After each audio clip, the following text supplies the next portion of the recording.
to watch with regards to quarterback. There's certainly a possibility that all three QBs on Minnesota's roster last season will move on, depending on the decisions made. Here's a candid Mike Zimmer.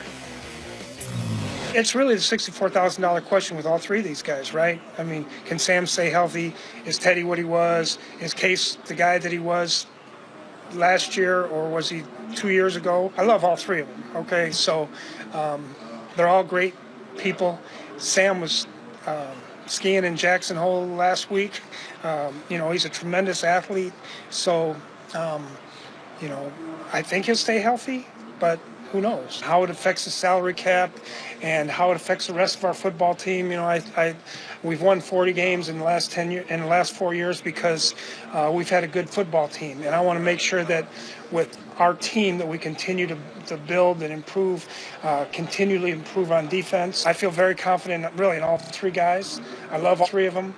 They're great. They're great people. I love how they work. They understand how we do things there as a team and the way we go about our business. And it's important for myself and Rick and the organization. We picked the right guy that is going to help us to continue to move forward. If we don't do that, then I'll probably get fired.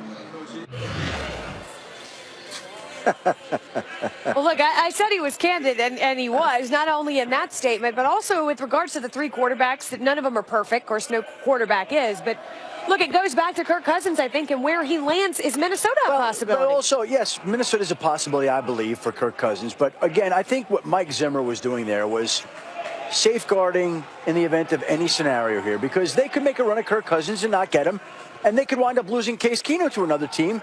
And then if you have to go back to Teddy Bridgewater or Sam Bradford, they don't know how this is going to play out. And I would think that the chances are that they're going to be able to secure the services of either Case Keenum or Kirk Cousins. But if they don't, that's where it also gets interesting as we talk about all these potential scenarios that exist in the days and weeks to come. Sounds to me like a coach who likes his quarterbacks and doesn't love any of them, okay? And is sitting there going, I really don't know what we're going to do yet. We're still letting it play out. Because, look, I mean, all year long, we all know what the issues with Sam Bradford are. We can talk about it every offseason if we want. He can throw the ball beautifully. He can't stay healthy. With Case, Mike was never behind him all year long, at least outwardly. We don't know what he was like internally, but at least outwardly. And with Teddy Bridgewater, look, I don't know where he is at physically. We're not there. Of course, they have more information than we'll ever have. So they understand what's going on there.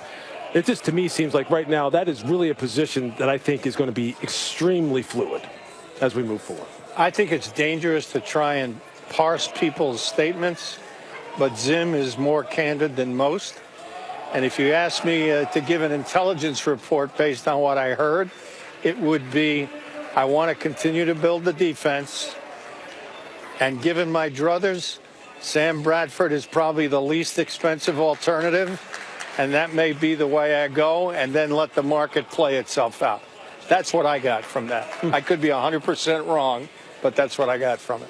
Well, again, to your point, Bill, or to Lewis's, I should say, it never seemed like they were satisfied with what they had last year, despite the fact that Case Keenum sort of played lights out at times. And you heard him say it. Which Case Keenum would we get? This one or the one we saw 2 or 3 years ago? Well, the thing with Bradford is that he will be the least expensive because of the injury history. There won't be people offering a lot of long-term contracts at big money for him. And if Zim wants to use some of that money on defense, he can use it. And keep in mind, what do they have to get done? They still have to re-sign Stephon Diggs. They still have to re-sign Eric Kendricks. They still have to re-sign Daniel Hunter. They still have to re-sign Anthony Barr. There are a lot of three defensive guys. There are really good players that they've got to get under contract that they want to keep, that are imperative to keep. But you know what? Regardless of how much it costs to sign Sam Bradford, we were just talking about this the other day. When we get injury reports on players, and you pull out Sam Bradford's injury report, it's going to be, that's right. We need the whole desk across this whole thing. It don't matter how cheap he is. And if they sign him and they lose the other guys and they don't have another backup plan, well, what's going to happen then? Sam Bradford is not option A here. Well, I'm saying if they did, which again, it just brings into question, like, and you're right, Bill. I'm not going to sit there and try and determine what he's saying. They don't love any of their quarterbacks. No, that's what They don't. Okay. I don't think you have to look at what they're saying. You can look at what they did, and actions speak louder than words. So they don't love any of their quarterbacks, and doesn't it make sense to figure that they at least inquire or explore signing Kirk Cousins? Oh, I'm sure they will. $30 million a year. But Maybe he doesn't take $30 million to go to Minnesota. Okay, maybe he doesn't. Well, they're we're gonna not. see. They're This is going to be fun. Get it? yes, that's what we keep saying, Lewis. Yeah, get on board. Keep watching. Yeah, keep watching. Okay. Good for us.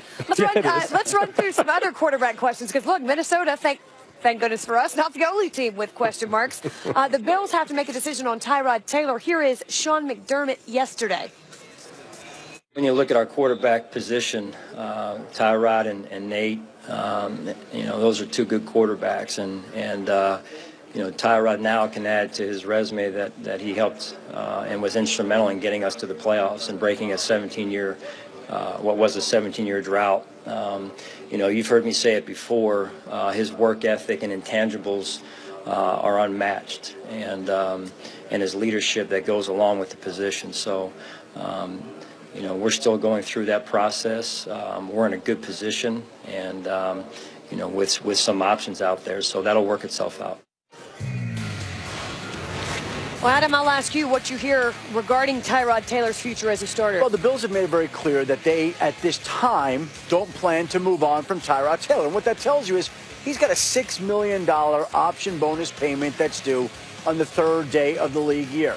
And there are a number of teams out there, Cleveland, Arizona, that have quarterback needs and question marks. And I think the Buffalo Bills are going to be in the quarterback market. I think that they're going to be open to trading Tyrod Taylor, and they're just waiting to see how this whole market sorts itself out in the coming days. Well, the Jets are in search of a quarterback. Here's head coach Todd Bowles. It's one of them. We got a lot of areas to address, but quarterback is one of them, obviously, with Josh being a free agent and two young guys on the roster, so it's something we're looking at. I mean, we have a plan A, B, and C. Obviously, we have some things with free agency and the draft coming up that we like to have and that we're going to look for, obviously without divulging any plans, and we'll see how they play out, but we have plans for each situation. We're just looking for the right fit. Being a veteran quarterback or a younger guy, we got to make sure we got the right fit for our team. It doesn't matter what age he is. Lewis, same question, different team. Can Kirk Cousins end up with the Jets? It's always, to me, about following the breadcrumbs, following the relationships, following how they're trying to set the table. And, of course, look, the Jets can set a really nice, lucrative money table for Kirk Cousins, but they also have some infrastructure as far as relationships and the type of offense they want to run that Kirk Cousins is probably going to be pretty interested in. And they have a defense and a philosophy on offense, which is going to start with the run game, that would fit what would really make him shine. So I see the Jets as a very good fit. We'll see if Kirk Cousins sees it the same way. Cardinals have no quarterbacks on the roster. Here's Steve Wilks on their approach. We're going to be very aggressive in our approach and really trying to get the right fit. When free agency starts, we're going to look to try to get the best one, and not only have a plan A, but a plan B and a plan C. I think you have to possibly look at trades, if that's the case. And then once again, is it a draft? We're sitting at 15. Do we feel there's a guy that we need to move up for? So there's all of those things that go into play when I talk about being aggressive. It's not sitting back. Being aggressive? I mean, when you don't have one, there's no other way. So if whether we're going to keep two or three, to me, moving forward, we're going to have somebody who's experienced. And there's no doubt that you would like to be able to take a young guy and develop him. Bill Polian and the Arizona Cardinals don't have a quarterback. They have to have a quarterback. What do they do? Yeah, the first thing I learned as a shaved tail assistant coach was you better get lined up. and right now they can't line up at the position. So they have to go into the marketplace, in my opinion, long before free agency or at the outset of free agency and get someone who can line up and take a snap and get in and out of a huddle. Then they go to work on who the best alternative in free agency might be. And then if that doesn't develop into the draft, but they're at 15, which is the worst possible spot to be in if you are looking to move up, because you're in no man's land. You're between the top 10 and you're not down at the bottom where you could bump into 2. So it's not an enviable position, but the first thing they have to do is get lined up. So if that's McCown or whomever, pick a name, whoever it may be, anybody you can get lined up with a veteran quarterback who can take a snap, that's job one. That's a first order of business. We do have some tough news this afternoon regarding Hall of Fame quarterback Jim Kelly. I'll read a statement from Kelly and his family, which reads like this. The oral cancer we hoped would be gone forever has returned. Although I was shocked and deeply saddened to receive this news, I know that God is with me. I continuously talk about the 4 F's: faith, family, friends, and fans. With all of you by my side, we will fight and win this battle together.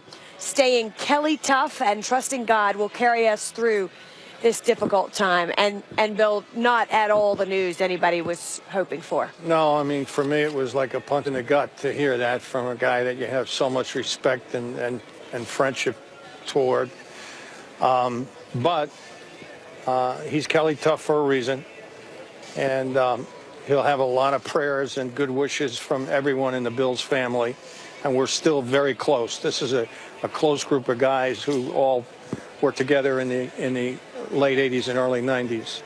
And if anybody can beat it, it will be Jim Kelly. So he's in our prayers and thoughts, and let's hope God smiles on him.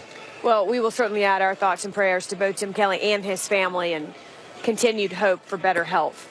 Coming up, Drew Brees remains without a contract for next season. He's set to become a free agent despite publicly saying he's not going anywhere. There's not a deal. What's the holdup? Sean Payton offers his thoughts straight ahead. Like, it might be tomorrow night's dinner at St. Elmo's, and we're I don't think about it much because I know it is going to get done.